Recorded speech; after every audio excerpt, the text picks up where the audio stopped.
Bendito seja o Cordeiro de Deus que tira o pecado do mundo. A paz do Senhor Jesus Cristo, quem vos fala é o pastor Valdir dos Anjos. Desejo que te vá tudo bem. Portanto, o tema da nossa lição esta semana é profetismo como gênero literário. O tema principal da meditação diária desta quinta-feira, 18 de dezembro de 2025, é promessa de uma constante colheita. O texto se encontra em Amós, capítulo 9, versículo 11 ao 15, e estamos com o objetivo nesta palavra para você aprender a distinguir os principais gêneros da literatura tipicamente profética, compreendendo sua autoridade, finalidade e aplicação, para que você possa continuar dando fruto do Espírito, sabendo que como igreja nós estamos vivendo a última hora.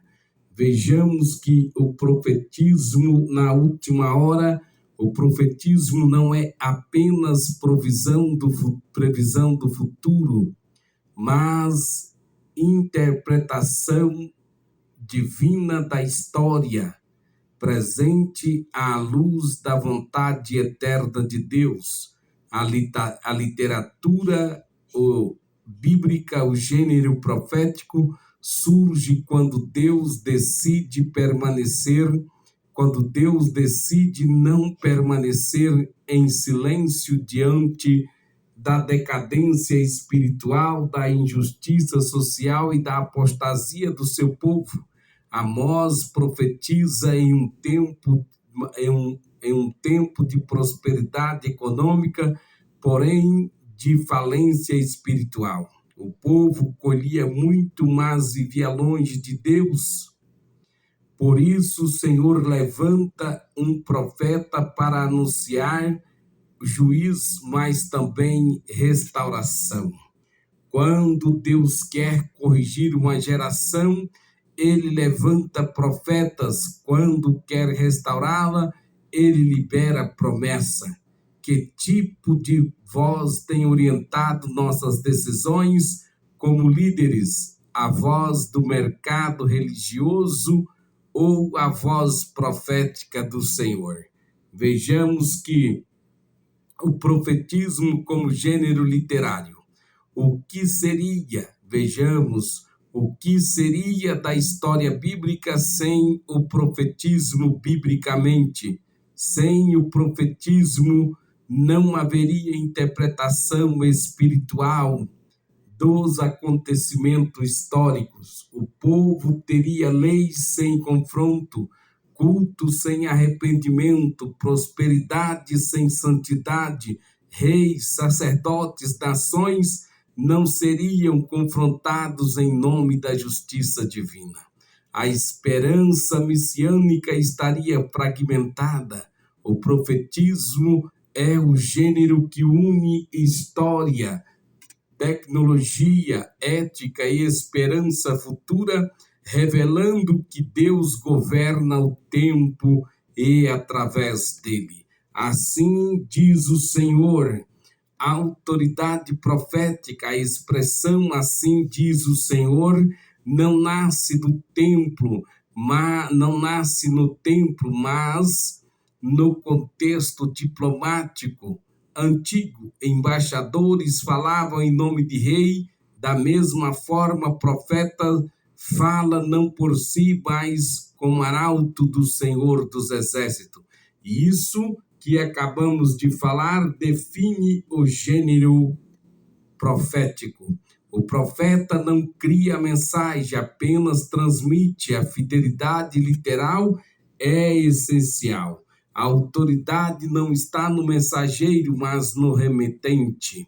A liderança atual precisa entender: o púlpito não é lugar de opinião pessoal, mas de representação fiel da palavra. Não é lugar de desabafo, não é lugar de indireta, mas é lugar de representação fiel da palavra. Quanto mais profética a igreja, menos manipulável ela se torna. O líder da última hora precisa recuperar o temor de falar em nome do Senhor. Vejamos os textos que nós meditamos, foram citados, Amós 9, versículo 11 ao 15. Vamos ver resumido e explicado a restauração do tabernáculo caído de Davi. Deus promete restaurar aquilo que estava em ruínas. Não é apenas estrutura política, mas adoração, governo e identidade espiritual. Deus não descarta ministérios feridos, ele os restaura quando há arrependimento. Posse das nações e inclusão dos gentios, no capítulo 12, versículo 12, a promessa ultrapassa Israel. O profetismo aponta para um reino expansivo.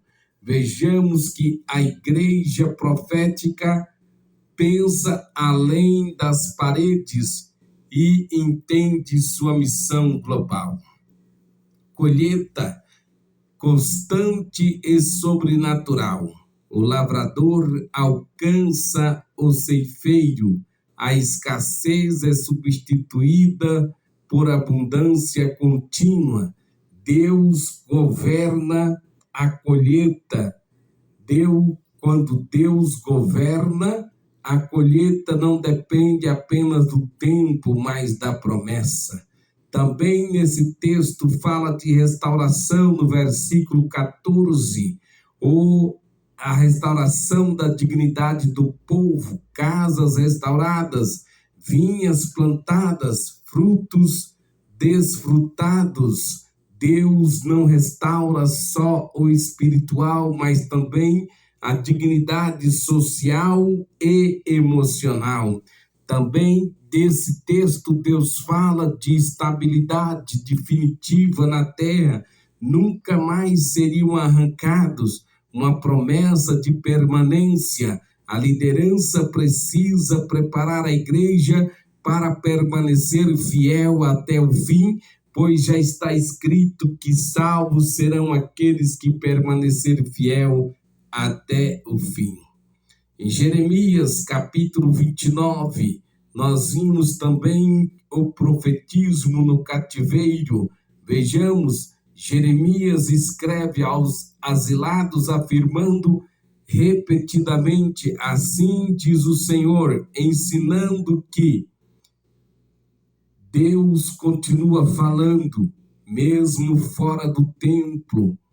Prosperar no cativeiro não é desistir da promessa. Há falsos profetas que agradam, mas não foram enviados. O tempo de Deus, 70 anos, não pode ser apressado. Os pensamentos do Senhor são de paz e esperança, não de destruição.